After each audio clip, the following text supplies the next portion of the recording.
የትንሳኤ በዓልን መነሻ በማድረግ የአዲስ ልሳን ጋዜጣ ቀደምት የህትመት ውጤቶች በትንሳኤ ሰሞን ምን ስራዎቻቸውን አቅርበዋል ስትል አንድ አምድ ይዛ ወጥታለች።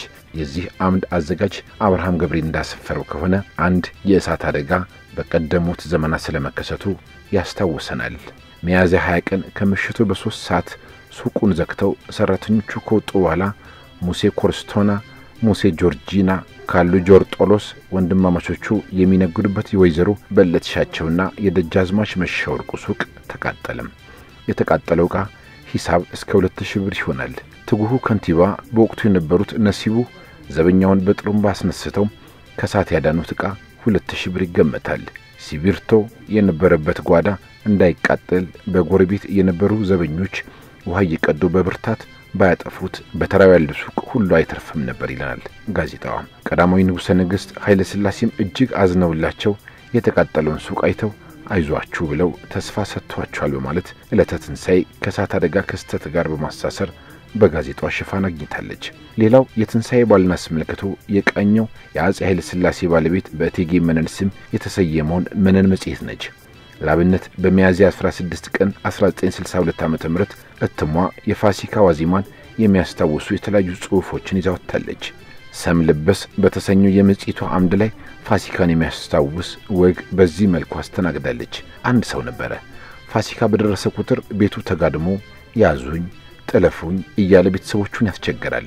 ግን ቢያርዱት እንኳን ሐኪም ቤት አይሄድም። ታዲያ አሁን ባለፈው ፋሲካ ሰሞን እንደ ልማዱ ተኝቶ ምጥ ያዛ ሴት ይመስል ሲያጓራ የልብ ጓደኛው የሆነ አንድ ሰው ሊጠይቀው መጣ።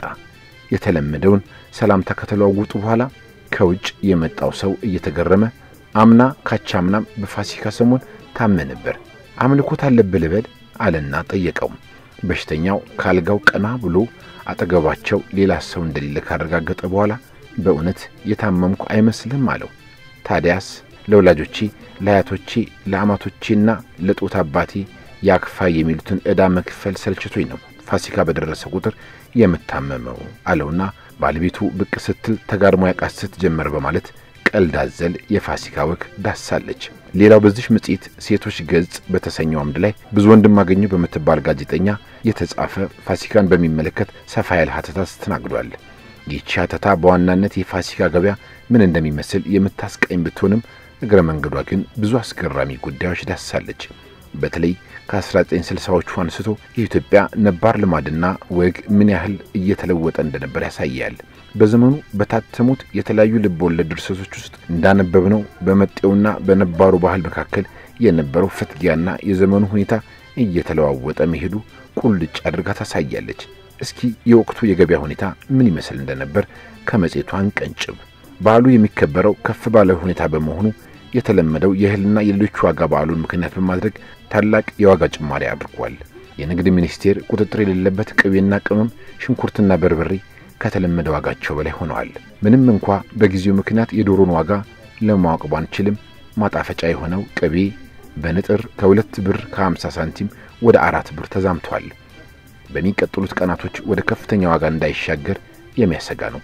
ምክንያቱም በሽሮና ዘይት የሰነበተው ሆድ ለአንድ ቀን ማራሻ እንኳን ገዝቶ እንዲበላ ነው ስትል የገበያውን መወደድ ታማርራለች።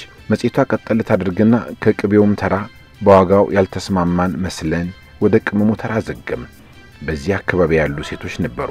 ስለ ቅመሙ ዋጋ ጠየቅናቸው። እንዲያው በደፈና አይጣል ነው ብለዋል። በርግጥ እንደተመለከትነው ነጭና ጥቁር አዝሙድ በተለይም በሶ ብላና ነጭ አዝሙድ የሞት መድኃኒት ይመስል በከፍተኛ ዋጋ ለሽታ ያህል ነው። ለወደፊትም የሚመለከተው የንግድ ሚኒስቴር አይኑን ወደ ቅመሙ ተራ ዞር እንደሚያደርግ ተስፋለን። ካልበለዚያ ቀስ በቀስ የቅመሙ የዋጋ ጭማሪ እየቀጠለ ሲሄድ ባለሙያዎቹ ካለ ቅመም ወጥ የማይሰሩት የቤት እመቤቶች በአድማ እንዳይነሱና ቅመም የለሽ ወጥ እንዳይመገቡ ነው በማለት ስጋቷን አጋርታለች። በዚህች አምድ ላይ በዓሉን በማስታከክ ወደ ቀረበው ሌላኛው ጉዳይ እናምራ። የሙያ ድሃ የሆነች የቤት ሰራተኛ ያላቸው ወይዛዝርቶች ገንዘብና ዘንቢል አንጠልጥለው ወደሚያመሩበት የሴቶች ባልትና መደብር ገባን።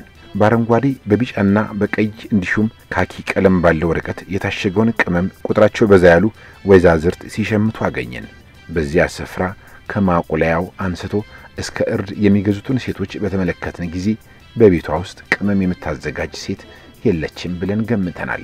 ምን ይደረግ፣ ይህም ታስቦ መገዛቱ ትልቅ ነገር ነው።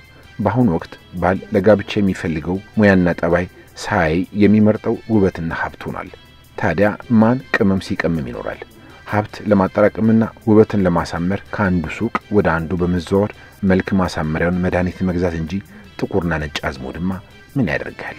ሙያ ፈላጊ ባል ከሌለ በከንቱ መድከም አያስፈልግም ማለታችን ነው ስትል መጽሔቷ በጊዜው የነበረውን የባህል መለወጥ በተዘዋዋሪ አጋርታለች። መቼስ በዚህ ዘመን የሥርዓተ ጾታ ምልከታ ከታየ ጉዳዩን